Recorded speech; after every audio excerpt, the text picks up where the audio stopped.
Bonsoir à tous. J'ai eu la chance avec Race for Water en 2015 de participer à un tour du monde et donc le constat est réellement alarmant. Donc je vais essayer de vous parler de cette problématique en quelques slides.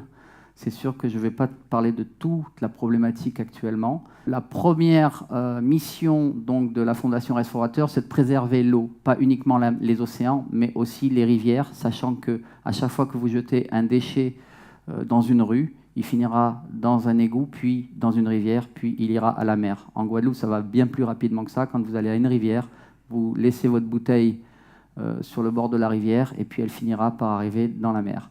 Actuellement, ce qu'il faut faire, c'est d'essayer d'empêcher ces plastiques d'atteindre les océans. Il est impossible, après avoir fait ce tour du monde, d'imaginer que l'on pourrait éventuellement nettoyer les océans. La mer va devoir, à elle seule, ingérer tous ces éléments qu'on en a envoyés dans l'eau depuis tant et tant d'années. Ça n'a pas démarré il y a si longtemps, ça a démarré dans les années 60. Le plastique était ce qu'on avait créé de mieux à cette époque-là. On appelait le plastique, et c'est magique, effectivement, ça nous a sorti de pas mal de problématiques dans notre vie du quotidien. On en est arrivé, grâce à cette science du plastique, à vivre mieux, mais nous sommes allés beaucoup trop loin. Il faut savoir que le plastique a été inventé à la sortie de la dernière guerre et en 1964, on déversait déjà 15 millions de tonnes de plastique en tant que déchets. Pourquoi? Tout simplement parce qu'on n'a pas valorisé ces plastiques. On a simplement décidé de les utiliser comme des déchets naturels, tels que le faisaient nos parents auparavant avec un déchet comme la calebasse sur la Guadeloupe ou une peau de banane que l'on jetait à terre et qui se détruisait toute seule. Ce qu'il faut savoir, c'est que les océans, c'est le premier poumon de la planète. Si on laisse dériver la problématique des déchets dans les océans, mais aussi la pollution en général, on va enlever de l'oxygène dans notre atmosphère. 70% de la planète, ce sont aussi les océans. Et au travers de ces océans, on transporte 90% de tout ce que l'on utilise au quotidien. Aujourd'hui, il faut simplement ne pas forcément changer de modèle économique, mais surtout de faire en sorte que ces déchets n'arrivent pas dans la mer. Prenons un exemple. Nous sommes un petit territoire, un territoire d'expérimentation. On peut très bien ramasser les déchets au moment où ils arrivent sur notre île. Le port de Pointe-à-Pitre est le port majeur de la Guadeloupe. Tous les déchets, forcément, arrivent par ce port parce qu'on s'en sert comme emballage pour embarquer et faire transiter tout le matériel que l'on fait venir sur la Guadeloupe. La pollution, aujourd'hui, elle est énorme. Vous avez vu sur le film, on vous parle de 15 millions en 1964. Nous serons à 600 millions de tonnes par an en 2050 si on continue à aller dans cette voie-là. Ça veut dire qu'il y aura plus de plastique dans les océans que de poissons. On a aussi pu faire l'analyse du fait que les océans ingéraient le plastique, mais surtout la faune ingérait ces plastiques.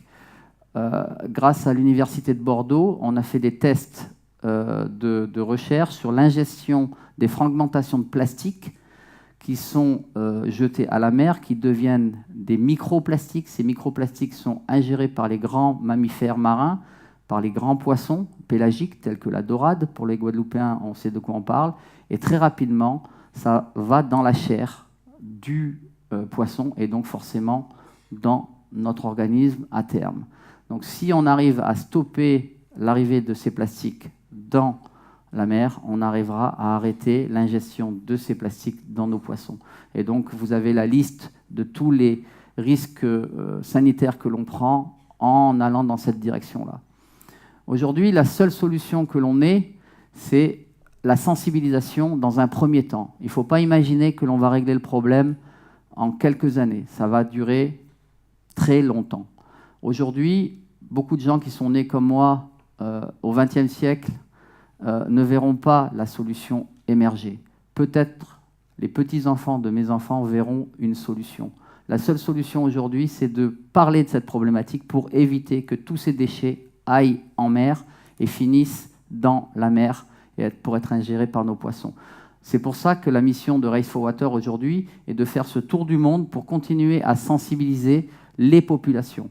Et aujourd'hui, grâce à TEDx, on va essayer sur la Guadeloupe, puisque j'ai eu la chance de vivre cette expérience en 2015, de faire partager cette problématique auprès de la communauté éducative guadeloupéenne, auprès des chefs d'entreprise aussi, parce que comme souvent le chef d'entreprise, sa première préoccupation, c'est de pouvoir payer ses salaires en fin de mois, et donc forcément, la problématique des déchets, ce n'est pas forcément son premier sujet. L'homme politique, c'est la même problématique, c'est qu'il n'arrive pas à sortir de sa réalité du quotidien, et donc il faut aller éduquer tous les gens. Donc la population éducative, bien sûr, les politiques et les chefs d'entreprise, pour parler tous ensemble de la même solution à trouver. Effectivement, Restaurateur a des solutions à préconiser, vous en avez entendu parler, mais elle n'est pas la seule. Il y a énormément d'industriels actuellement dans le monde qui cherchent des solutions pour valoriser ces plastiques et essayer de les éradiquer. Là, une des solutions, c'est d'en faire de l'énergie. Parce que même si on parle du recyclage, on ne peut recycler qu'une partie des éléments que l'on consomme au quotidien et pas l'ensemble des éléments que l'on consomme au quotidien.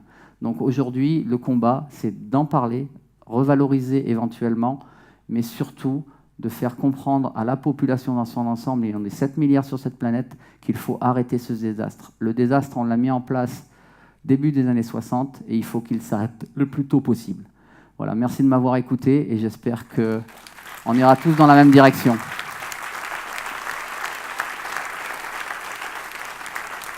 Merci Claude.